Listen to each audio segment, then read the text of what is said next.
Good morning and welcome to the second episode of the Big City Podcast. In the first episode, I interviewed the owner and broker of record of Big City Realty. Today, I have with me Elliott Macgregor. Hello, Elliott. How are you today? I'm really well, Anto, and I feel really happy that I'm the second guest on the podcast. Next down to nurses, that makes me feel very special. So I'm good, thank you. I got a little bit of a cold right now, though, so I'm just coming off of it, so not 100%, but I'm ready, boss. So yeah, I'm here. Tell us a bit about yourself, Elliott. Myself? Well, that's scary, Anto. I don't know if you want to know about me. I'm 43 years old. I grew up in Whitby, Ontario. When I was younger, before I got into real estate, I thought I wanted to be a police officer. Well, I did want to be a police officer, so I had applied to York Region Police, Toronto Police, and with York Region, I made it the furthest to the final behavioral interview. And after the 3-hour interview, they told me, unfortunately, you weren't successful. You're free to apply again. And I was stunned. I was shocked. I was thinking, sitting there waiting 100%, like I'm going to the police college in Aylmer, Ontario. This is what I'm going to do with my life. And then when they told me that I hadn't been successful, I was like floored. And so at that point, I thought, why would I reapply again? Because I wouldn't do anything different. Yeah. So then I started to look around at different avenues. I worked in the financial services industry for a bit. Then I worked in the collections industry a little bit as well. I met my wife, Tanya, in financial services. We've been married for almost 17 years now. We have 4 children. And I got into real estate in 2015 with Big City Realty, and I haven't looked back. Nice. So before we dive into the real estate questions, I have a very important question for you. Question. You're very fond of the Middle Eastern cuisine. What's your favorite restaurant? I like it, man. You know, where we had our party last year, the Lavash, that was really good. But honestly, we order Paramount fine food all the time. Hey, Big City Realty is a good spot for the Arab and the Persian food as well. Nurses takes care of us, and whenever we have meetings, he brings the food in. But I spend a fair bit on Uber Eats. A lot of times me and Tanya are busy, so we'll do it maybe once or twice a week. And I love Paramount fine foods. Probably my favorite place to eat. I think they do it really nicely. Okay, so. What made you decide to get into the real estate career? I know you said you wanted to be a police officer. That didn't work out. But how can you go from wanting to be a police officer to eventually becoming a real estate agent? It's very, well, I think I realized that it was for the best, because the way I look at policing is that it's like the military. Basically, you're in a little box. There's no Elliott. It's just you do this, you report here, you go here. You file this report, you process this. These are the rules. Very constricted. This is just the nature of it. It's like the military. And then after the policing route was done and I got into financial services, I thought, yeah, you know what? I like a little bit of freedom better. And that's really what attracted me to this job, was like, I can go out on my own now, do my own thing. I don't do something because someone else is telling me to do it. I do it because I want to do it and it makes sense to do it. So in terms of the whole corporate world and, show up at 8:30, get your little 15-minute break and lunch, it's like, no, man, I'm done with that. You love being I can't do that. The captain of your own ship. I love to be the captain of my own ship. And then obviously, it's a financially lucrative business. The money is really great, and so when you combine those two things, it's a great industry for sure. Okay, so why Big City? Because of this mug, Anto, that says Big City Realty. So you're solely here for the looks. Exactly, I'm here for the mugs and the Middle Eastern food. No, I'm here because of nurses. And to be honest, in 2015. In spring, I was studying for my real estate license with one of those books that I see right there. I was reading one of those books in Starbucks at Woodbine in Denison. I was just sitting there reading it, doing my thing. Nurses happened to be there, and he walked in and he was like, "Hey, how's that going?" And we started to chat. And he says, "My name's Nurses. I run a brokerage just up the street. You should come by. You should give me a call." I'm like, Okay. We talked for 5 minutes, and then I left it. Next day, I pulled his card out of my jacket, and I thought, you know what? I will call this guy. So I called nurses, and then we met again, and then that was it. So it was really by chance, to be honest, why Big City Realty. And so I'm sort of a superstitious guy. Like, I look for, when things just fall into place like that, I take that as a sign. You know, conversely, when I'm in a deal or I'm trying to do something else and the universe keeps saying no, no, no, and I get blocked, then I think, okay, that's not meant to be. So it was by chance that I'm here, man. How happy are you? I'm pretty happy. Not too bad. Yeah, I'm happy. Perfect.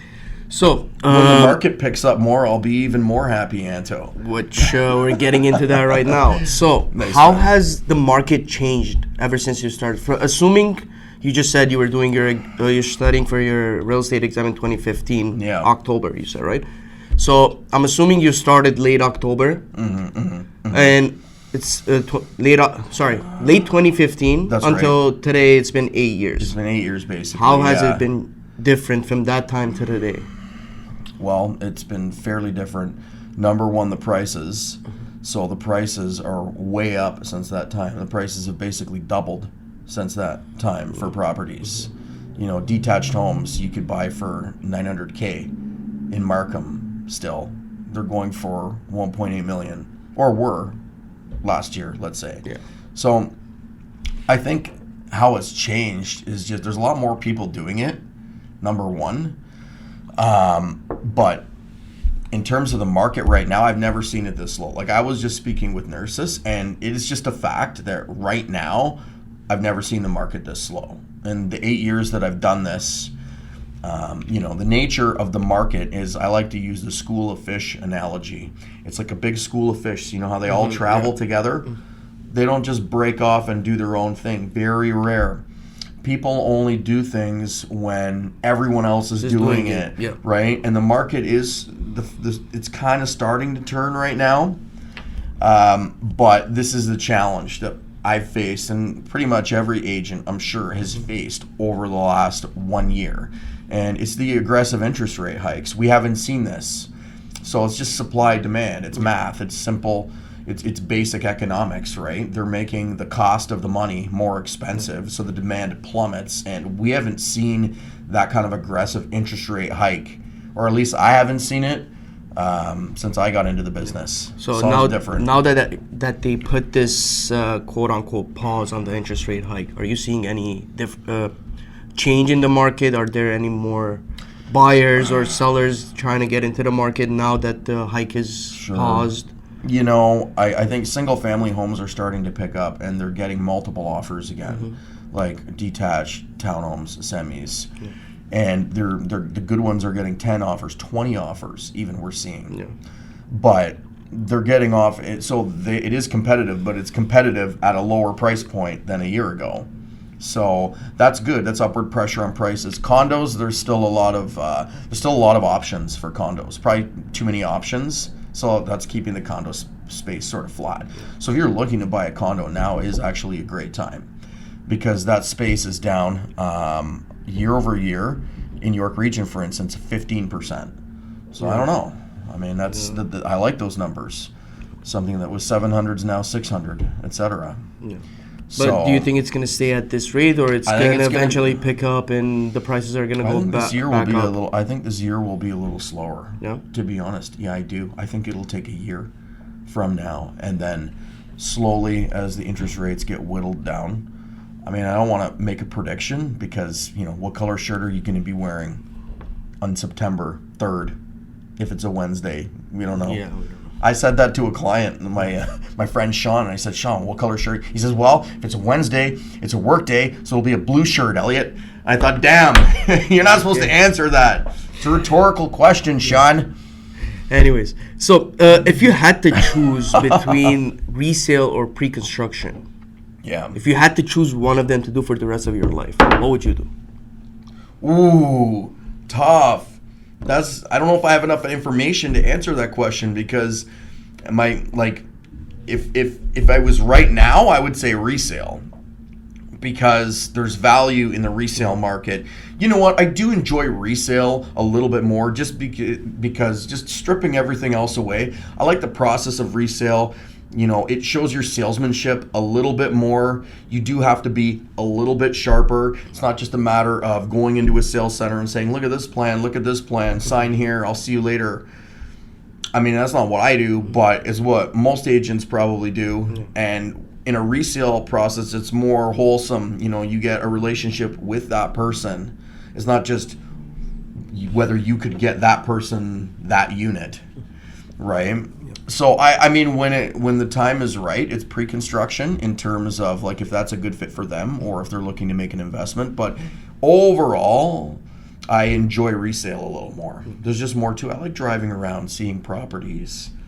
That's pretty much what it is, right? You're selling contracts in pre-construction, right? You're not going up into a 40th floor of a condo building. So I enjoy that. Okay. Since we were talking about resale, pre-construction, you've done a lot of pre-construction sales in your career. What's your favorite project right now and why? This is a good one.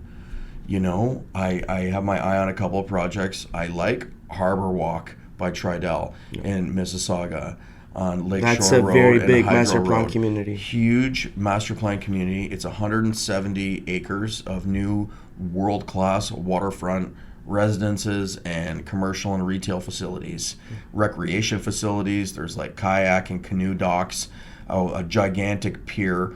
And I think they're going to have their private beach too, from what I remember from the presentation. Yeah, it is no joke. It is no joke what they're planning for that area in Lakeview, Mississauga. And Tridel is the first builder to sell the first building of multiple buildings that'll be sold. So there's always value there. And I look at the pricing and I see, okay, so there's some one bedrooms for high 700s. And it's occupying in 2028. I can get around that. Yeah. I can easily see that price. And it's everything. The design of the building, the architecture, super unique, the floor plans. But really, Tridel is the X factor. I always like selling Tridel if I can, because I know that they see things through right to the end. They sell. They have their law firm. They have their own construction company. They have their property management company. Yeah. And they have their law firm, if I mentioned that. Yeah, so they have the full gamut of real estate.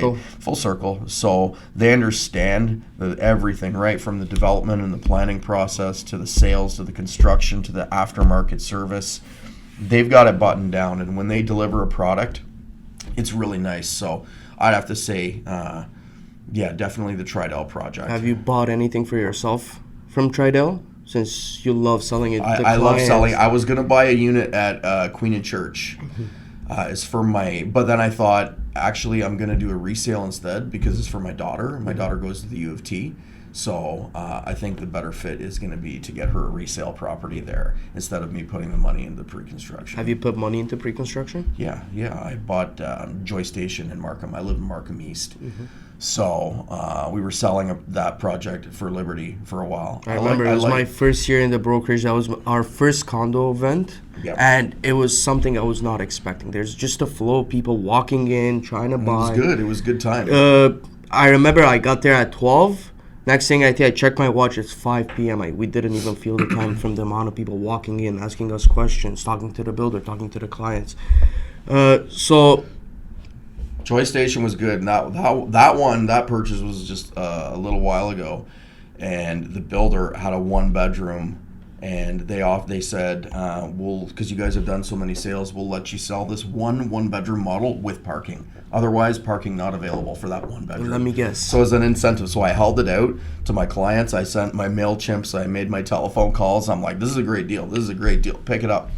People weren't biting on it, so then I'm like, you know what? I'll buy this. I see the value, so picked that up, and that's the benefit of being in real estate too, because we get access to the deals and stuff like that. Yeah. Well, thank you very much, Elliott. Thank you, Anto. Thank you. It's been a pleasure, man. Appreciate you coming out. Looking forward to getting you back on the show again for further information that we can provide to our viewers. And thank you guys for tuning in. if you guys don't know yet, we're on Spotify as well now. All the links will be attached below. And the link for the previous video, if you haven't watched it yet, will be somewhere in the corners. I don't know how YouTube works. Have a great day, everyone. We'll see you next week. Thanks.